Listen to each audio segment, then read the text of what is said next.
Hey guys, welcome to our channel. So in this video I'm going to show you how to set up PayPal donation on Twitch. So simply in order to do this, just you have to go to streamlabs.com. Not that, just you have to log into your Twitch account, and now here you can see when you log into Streamlabs, so simply here you can see Twitch is connected. So after that,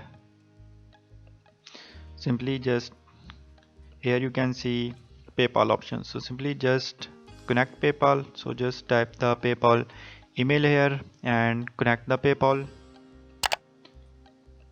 So just simply type your PayPal account email here, click on connect PayPal. So now here you can see our account is connected. Simply click on continue. So now here click on join for free, click on complete, and after that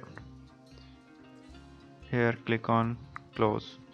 So now here you can see finally our PayPal is connected here. Now after that you have to go to settings, then here click on donation settings.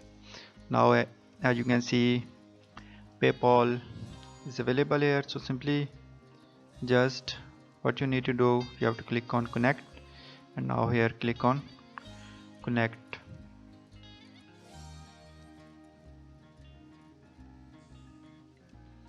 So just after when you connect the PayPal account, so in this way you can make donation on Twitch through PayPal.